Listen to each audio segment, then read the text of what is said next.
салом тамошобинони азиз. хулосаи хабарҳои муҳими панҷшанбе 10 июни тоҷикистонро аз пойгоҳи хабарии бомдод бароятон пешкаш мекунем. шурӯъ мекунем аз як нигоҳи кӯтоҳ ба сархати хабари муҳими рӯз дар ин барнома. имзои 36 санади нави ҳамкорӣ дар рӯзи аввали боздиди ШАВКАТ МИРЗИՅОЕВ. дуздии миллионҳо аз ҳисоби нони даҳони аскарбачаҳои тоҷик. боздошти як корманди фурудгоҳи Душанбе барои фурӯши ЧИПТАИ Душанбе МАСКАВ бо нархи 12500 сомонӣ. Русия аз 10 июн шумораи парвозҳои мунтазамаш ба Тоҷикистону Ӯзбекистонро афзоиш дод. Набераам ҳам аз модар монду, ҳамаш чашм. қиссаи талхи анушервон.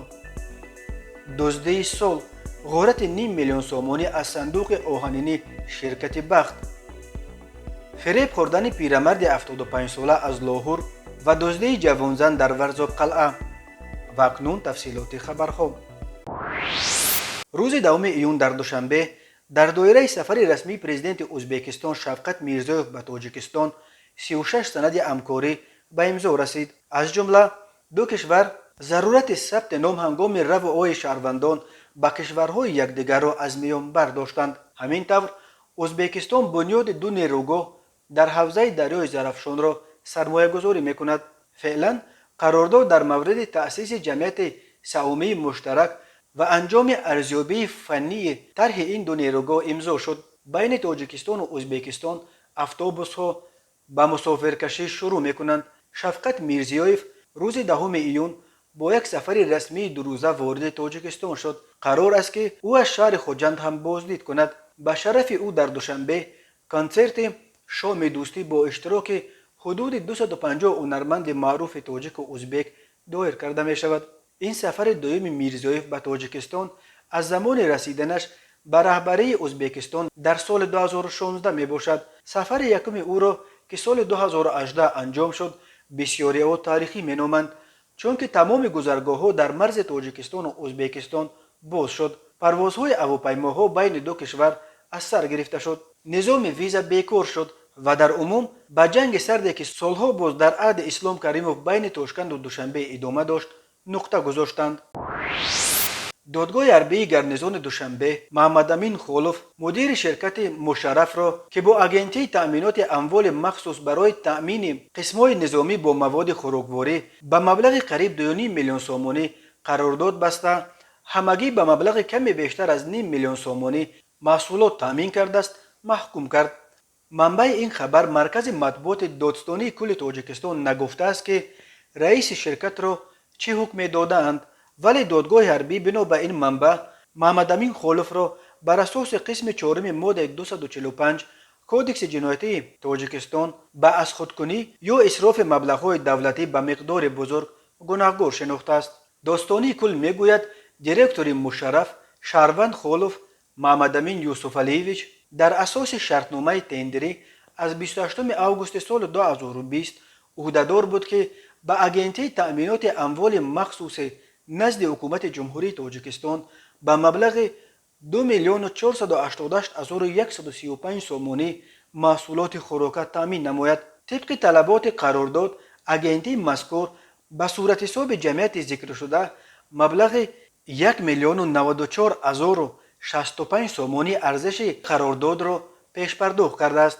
аммо бархилофи талаботи қарордод Холов 556,278 сомонӣ ба анбори агентии таъминоти амволи махсус маҳсулоти хӯрокворӣ ворид намуда 537,787 сомониро аз они худ карда ба манфиатҳои шахсӣ истифода намудааст. дар ин асос сарпрокурори ҳарбии ҷумҳурии Тоҷикистон санаи 9 марти соли 2021 нисбати Холов бо моддаи 245 қисми 4 банди б азхудкунӣ ба миқдори махсусан калон кодекси ҷиноятии ҷумҳурии Тоҷикистон парвандаи ҷиноятӣ оғоз намудааст.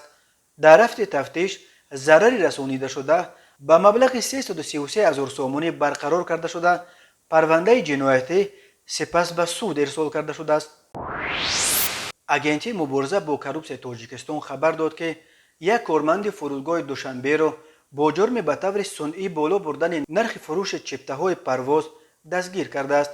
маркази матбуоти агентӣ рӯзи 2 июн хабар дод ки маҷидов шаҳзод давлатович нозири муоинаи хадамоти амниятии авиатсионии фурудгоҳи байналмилалии душанбе фаъолият намуда бо истифода аз мансаб ва бо мақсади ба даст овардани фоидаи муфт нархи чиптаҳои ҳавопаймоӣ самти Душанбе Москваро бо роҳи сунъӣ то маблағи 12500 сомонӣ муайян карда, гарчанде нархи аслии чиптаи мазкур 8550 сомониро ташкил медод.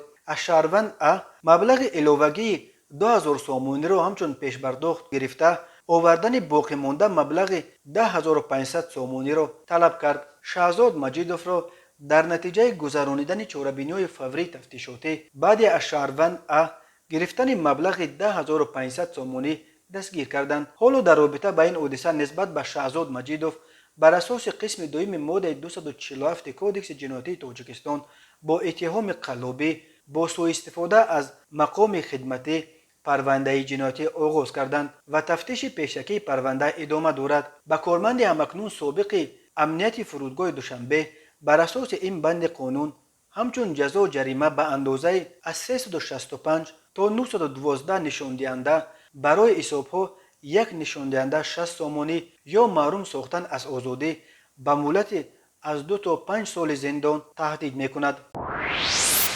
русия аз 2 июн парвозҳои мунтазамаш бо чанд кишвар аз ҷумла бо Тоҷикистону Узбекистон афзоиш дод. парвозҳои мунтазам дар хатсайрҳои Москва-Душанбе ва Москва-Тошканд дар ҳафтаи як маротиба зиёд карда шуданд. ба навбати худ Тоҷикистону Узбекистон низ метавонанд шумораи парвозҳои мунтазам аз пойтахтҳои худ ба шаҳри Москваро дар ҳафта як парвоз бештар кунанд. то кунун аз Душанбе ба Москва ва аз Тошканд ба Москва ҳафтаи 2 парвоз анҷом мешуд. як парвозӣ аз ҷониби ширкатҳои Русия ва як парвозӣ аз ҷониби ширкатҳои Тоҷикистон ва Узбекистон. ситоати мубориза бо коронавируси Русия дар ин бора рӯзи 31 май қарор баровард. русия аз 2 июн парвозҳои мунтазам бо Озербойҷон, Юнон, Арманистон, Қатар, Миср ва Сербистонро низ афзоиш медиҳад. русия аз 1 апрел ба парвозҳои байни Тоҷикистону Русия иҷозат дод. парвозҳои мунтазам байни Душанбе ва Москваро аз ҷониби Русия ширкати Ют-Эйр ва аз ҷониби Тоҷикистон СОМОН-Эйр анҷом медиҳанд ва ба 3 ширкати дигари ҳавопаймои Русия Уральские авиалинии, Сибир ва Ямал ҳаққи анҷоми парвозҳои чартерӣ аз фурудгоҳҳои Тоҷикистон ба фурудгоҳҳои Русия дода шудааст. боз як ширкати дигари русӣ Северный ветер низ дар ин бозор кор мекард, вале агентии авиатсияи граждании Тоҷикистон рӯзи 17 июн ин ширкатро ба далели ба таври сунъӣ боло бурдани нархи чиптаҳояш аз ҳаққи анҷоми парвозҳои чартерӣ маҳрум кард. шумораи беҳад зиёди хоҳишмандони сафар ба Русия боиси навбатҳои бузург дар назди авиакассаҳои Тоҷикистон шуд ва ширкатҳо бо истифода аз чунин гармии бозор нархи парвозҳои худро то чанд маротиба боло бурданд. дар натиҷа нархи парвоз ба як тараф аз Тоҷикистон ба Русия то ба ҳадди 1200 ё 1500 доллар расид. агентии авиатсияи граждании Тоҷикистон маҷбур шуд ки ширкатҳои русиро ҳушдор битиҳад ки нархҳояшонро поин биёранд, вагарна аз ҳаққи анҷоми парвозҳои чартерӣ маҳрум хоҳанд шуд. ҳоло ширкатҳо иддао мекунанд ки чиптаҳои худро ба нархи камтар аз 500 доллар ба фурӯш гузоштанд, вале ҳоло ба таври мустақим аз авиакасса харидани чипта дар Тоҷикистон ба як амри муҳол табдил ёфтааст. ҳанотон дар бозори сиёҳ як чиптаро ба нархи хеле гаронтар аз нархи расмияш мефурӯшанд. нархи чиптаҳои парвоз ба Русия барои як тараф дар бозори сиёҳ аз 700 доллар сар шуда то ба 1200 доллар мерасад. тамошобинони азиз, ёдовар мешавем хулосаи муҳимтарин ахбори Тоҷикистонро аз пойгоҳи хабарии Бомдод тамошо доред. барномаро идома медиҳем. ҳусния носирова дар гурӯҳи ахбори Тоҷикистон дар фейсбук қиссаи талхи набираш Анушервон Буқиевро ба қалам кашидааст. рӯзи 23 январ Анушервонро ки тоза барои идомаи таҳсил ба мактаби рақами 12 ноҳияи Исмоили Сомонии шаҳри Душанбе гузашта буд, ҳамсинфонаш дар саҳни мактаб ӯро ба замин ғалтонда ба сару рӯяш бо пойҳояшон барф заданд. пои як нафаре аз онҳо ба айнаки Анушервон расидааст ва дар натиҷа шишаи айнак шикаста ба чашмаш даромадааст. директори мактаб бино ба навиштаи ҳусния носирова бо мақсади рӯйпӯш кардани ҷиноят از پدر انوشیروان خواسته است که به ملیسا دعوا نکند. در عوض وی وعده می‌دهد که تمام خراجات طبابت جراحی او را به عهده میگیرد. بعد 2 روز این حادثه احوال مادر انوشیروان که از قضیه به سر جگربندش آمده در جای کارش خبردار شده به قول مردم تلخکف شده بود. او روز 2 فوریه در بیمارخانه وفات کرد. نبیره هم یک باره هم از مادر ماند و هم از چشم. می نویسد حسنیان ناصرова. بعد جراحی یکم که از طرف دیرکتور مکتب مبلغ گذاری کرده شده بود بهبودی دیده نشد و ضرورت جراحی دوم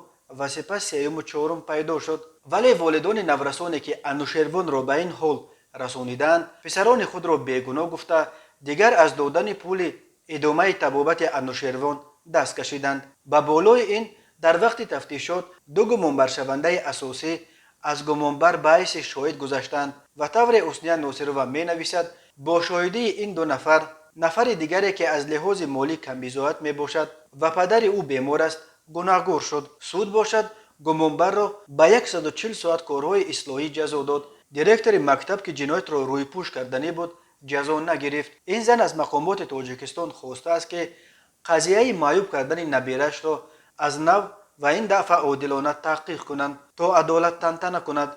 آخر حاضر سالهای جنگ 1992 نیست که در داخل مکتب زده معیوب کنند و با بهانه‌ای که این شوخی و بازی بود نفر جواب این جنایت را نگوید و او را در حال خود مانند می نویسد او. این قصه در فیسبوک موج واکنش‌ها را به بار آورد.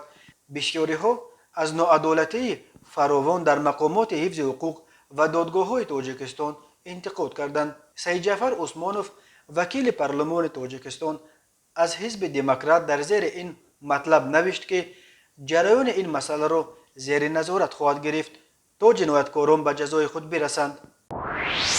شب 19 می یک گروه دزدان با اسباب برنده و شکننده چون لا معتبر مسلح به طور پنهانی به بنای شرکت بخت 2016 واقع در کوچه جبو رسول و شهر دوشنبه که به صاحبکار قادروف محیدین تعلق دارد وارد شده سیف شرکت را شکسته 472,000 پول نقد را ربودند. دزدان هنگام فرار دست و پا و دهان پاسبان کارخانه خیراللهف نجم‌الدین را که صدای آنها را شنیده میخواست پیش راهشان را بگیرد با اسکاچ بستند و سپس به ماشین سوار شده از جای حادثه غیب زدند. مرکز مطبوعات وزارت کارهای داخلی تاجیکستان شام 9 ایون خبر داد که کارمندان شعبه وزارت کارهای داخلی یک نوعه سینا توانستند این جنایت را در مدت کوتاه آشکار و همه دستندکاران این دزدی اسرا دستگیر کنند. به گفته مقامات رهبری این گروه را شکوروف الهام عباداللهویچ سال تولدش 1995 ساکن کوچه ختلان شهر دوشنبه در دست داشته در دزدی قریب 5 میلیون سومانی از سیف شرکت بخت 2016 به او بدالوف رخشید و کمالوف نرزالله سال تولدش 1995 ساکن دیهه غسر پنجکین همدستی کردند. در رفت بازپرسی رهبر گروه الهام شکوروف اقرار کرد که شریکان خود را هم هنگام تقسیم غنیمت‌ها بارای دزدی به دست آوردهشان فریب داده است. سیف را کشادیم از درونش پول برآمد. وقتی گرفته برآمدند قراول بیدار شد. قراول را در آمده بستیم با اسکاچ. برآمده رفتیم. ماشین در لب راه ایستادگی بود. در ماشین نشستیم و رفتیم به طرف خوجند. آن مبلغ را چند سومی بین خود تقسیم کردید. 170,000 را من خودم گرفته بودم به جای 208,000 دیگرش را 47,000 تقسیم کردیم. به من 67,000 رسید. اعضای گروه دزدان خود همان شب به ولایت سوخت فرار کرده از حساب پول به دست آوردهشان در عوض 82,000 سومانی یک ماشین BMW با نرخ 67,000 سومانی و یک ماشین مرسدس خریدند. حالا این 2 ماشین را کارمندان ملیسا همچون دلیل شیعی به حبس گرفتند. رهبر این گروه جنایتی الهام شکوروف همچون به آن گمان بر می شود که همراه خیراللهویف دلاور سال تولدش 1991 روز 27 اپریل از منزل اهلیار و خیری صندوق آهنین او را با جواهرات زیاد به مبلغ 41,000 سومانی دزدیدند. به ضد اعضای گروه الهام شکوروف بر اساس 2 بند کودکس جنایتی تاجیکستان ماده 244 دزدی و ماده 249 راهزنی پرونده جنایتی گشودند. به آنها برای دزدی تا 5 سال زندان و برای راهزنی تا 15 سال پشت پنجره تهدید میکند. جوانزن 25 ساله ساکن جماعت ورزابقلعه از جانب کارمندان میلیسیا با گمان دزدی دستگیر شده است. وزارت کارهای داخله گفت گمان می رود که او روز 7 ایون با راه پنهانی به منزل استقامتی یک جوانزن 24 ساله عمدیه‌اش در آمده از آنجا به مبلغ 9050 سومانی جواهرات طلایی را دزدیده است. اکنون به جوانزن دستگیر شده بر اساس ماده 244 کودکس جنایتی تاجیکستان جریمه و یا از 2 تا 5 سال زندان تهدید می کند. ساکن 75 ساله جماعت لاهور به شعبه یکم میلیسیای نوع رودکی مراجعت کرده است که هنوز سال 2016 یک ساکن 32 ساله جماعت لاهور با راه فریب به باوریش در آمده از او автомашинаи شخصی تمغه میتسوبیشی پاجیرو را که ارزشش 100,000 سومانی را تشکیل میداد با مقصد تعمیر گرفته بر عوض قرضش به شخص دیگر داده است. اینچنین ساکن 31 ساله شهر استرافشان به آن گمان بر می شود که روز 4 می با راه فریب به باوری ساکن 38 ساله پایتخت در آمده ماشین بارکش تمغه کماز را 152,000 سومانی نرخ کرده گرفته است ولی تا حال پول ماشین را نداده است. تماشابینان عزیز و گرامی، این بود مرور به خلاصه چند خبر مهم روز 10 ایونی تاجیکستان. خبر و گزارش های بیشتر از تاجیکستان و درباره تاجیکستان را در سامانه پایگاه خبری بامداد در این نشانه پیگیری کنید: www.bomdad.com. خوش باشید.